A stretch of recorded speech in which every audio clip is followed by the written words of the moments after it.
Hello guys and welcome back.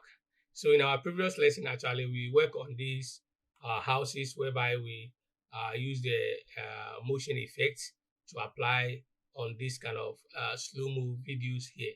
Okay, so in a quick way I just want us to try our hands on how we can actually apply this motion effect on still images. Okay, when I talk of still images, I'm just talking about a picture.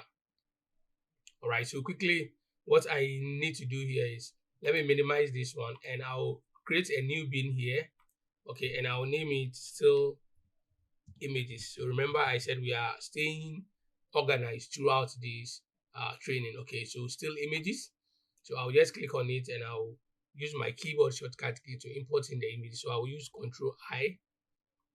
Then this is the images that I really want to bring it in. Okay, so I'll select everything and you have access to this image as well. Okay, all right, good. So here, real quick one, we have 5 images here for which I want us all to try our hands on it so that we can actually see how effective it is and we can explain how you can use the rotation and the position and stuff. Okay, so here we are to create a new sequence altogether. So you already know how this new sequence is all about. So I'll just drag it to the new file here and I'll have my new sequence created here. Okay, so let me just rename it. I'll just make it still sequence. Okay, you can name it wherever you like. All right, I'm just going to name my still sequence. Right, press enter. All right, so this one actually, this is the first image that I have just bring. You see, when it's playing, there's no effect to it, there's nothing to it, it's just an image. Okay, all right, so let me just go ahead and bring in the rest of the let me bring the rest. So I'll bring 2, drag it somewhere here. Let me just zoom in a little bit so it will look that way. Let me just bring the 3rd one into it. Let me bring the 4th one and the last one, which is the number 5. Let me bring it in. So after bringing in, let me zoom out a little bit so you will see all the images. So now let's just hit our space bar to start play, and you can see it's just an image.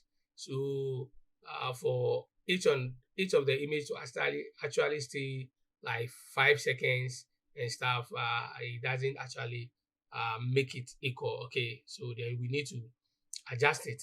All right, so as you can see, these are images that go with different kind of action. Okay, but we just want to apply some motions effect to them whereby the images actually will look more interesting. All right, so here press C on your keyboard to get the eraser tool. So let's just let's just chop this video by middle. Okay, let's just divide them because we want to reduce it because it's just an image. All right, so here what I'll do is press V to select your selection. So I'm just going to delete the very last portion of it. So select delete, select delete, select delete, same to here and same to here. So now we click to delete to close the tab. All right, and now we can tell that we have actually reduced the length of the still images. Okay, all right, so now let me just expand it a little bit. I'm just doing that so that we could see the effects of it, and you can see actually this one is just about 13 seconds, 14 milliseconds. Okay, all right, so now let's begin with the first image here. With this image here, when you click on it, the effect control actually will show you this kind of things. Okay, so here what we need to do here, I'm just going to work with position, scale, and rotation. All right, so this is what I'll do. I'll just click position, scale, and rotation. Okay, so I've set the rotation to 0. So what I will do is I just want to move my mouse, the header to somewhere here. And with the rotation here, I just want to give it maybe -7 or maybe negative something. Okay, let's just type. So I'll just give it negative, I think 6 won't be bad. So -6. So this is actually how the image is going to be. Okay, now let's look at the scale here.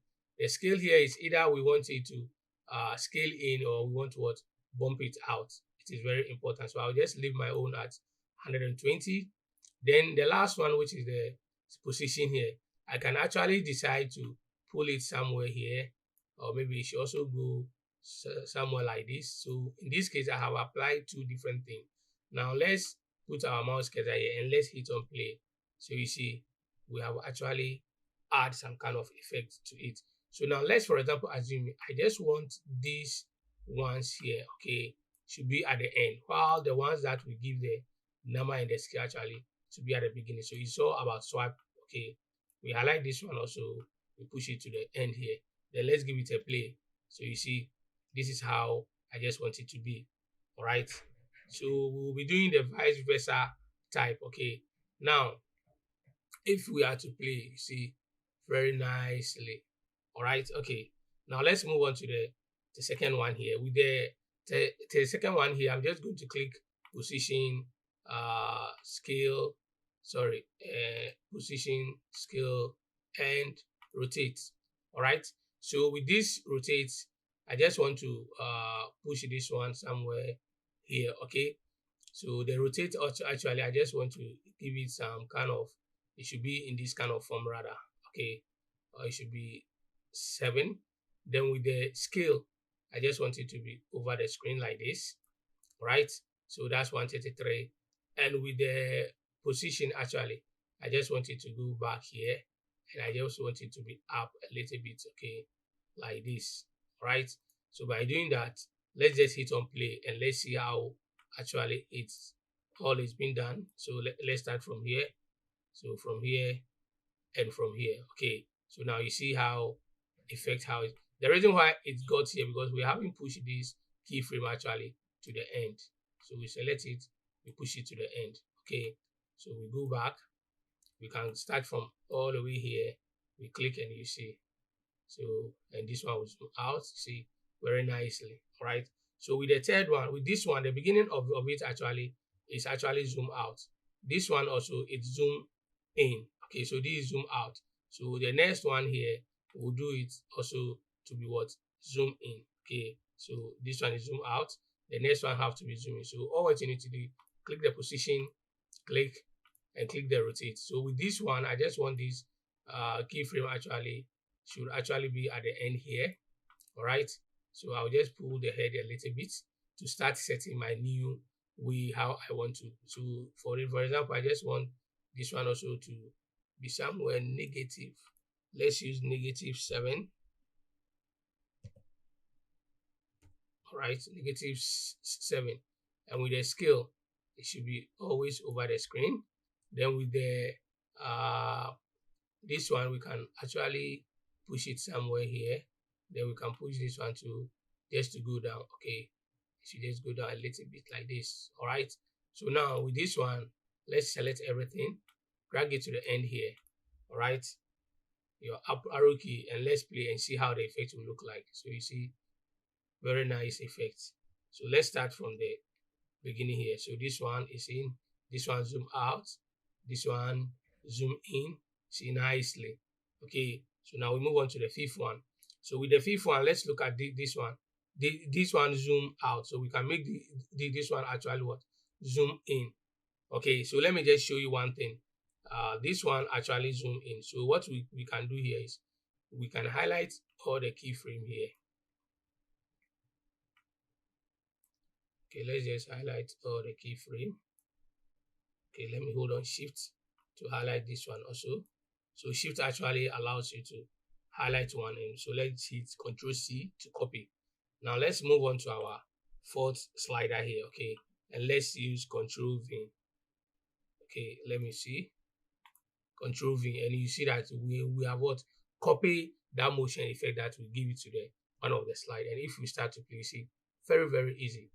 Okay, so with this one also, with this one, I just wanted to zoom in. Okay, zoom out rather. So let's see one of the images. This one we use the zoom in. So this one actually is going to be zoom out. So we select that one. Try to select all the keyframes here. Hold on your shift towards copy this one. Select this one again. Then you use your keyboard shortcut Ctrl+C to copy. Then we come to the last slide. But before that, you have to make sure that the head actually is on the last slide. So you can use the down arrow key to get on it. Okay. Then we right click, then we paste. Automatically the effect has taken place. Now let's go back and let's hit on play. So you see very nicely. So the images actually will not stay there as stable without having some kind of effect or so. It actually makes the image really boring. Okay, so now with the motion effect, actually, we were able to apply the zoom animation. We use the scale, position, rotate, and the rest, as you can see. So you can tell that the images that we are having here actually is no more a still images, but it has some kind of a little bit effects applied to it. Okay, guys. All right. So by doing that, if you just want it to play smoothly, you come to sequence, then you go to render in and out. This one is just an image. So the rendering in and out actually is really quick.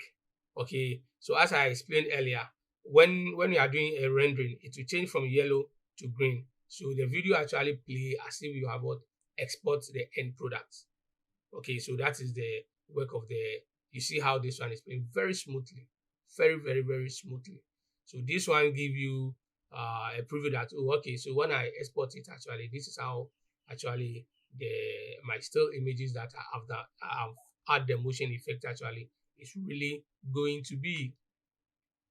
Okay, guys, so I hope you have enjoyed this section very well. So this brings us into this episode. So in our next episode, actually, we will then look at the effect controls breakdown. So I'll just explain some of the key things in here and show you all the little bit things in it so that you'll be more familiar with the effect control panels. Okay, guys. So see you in the next video.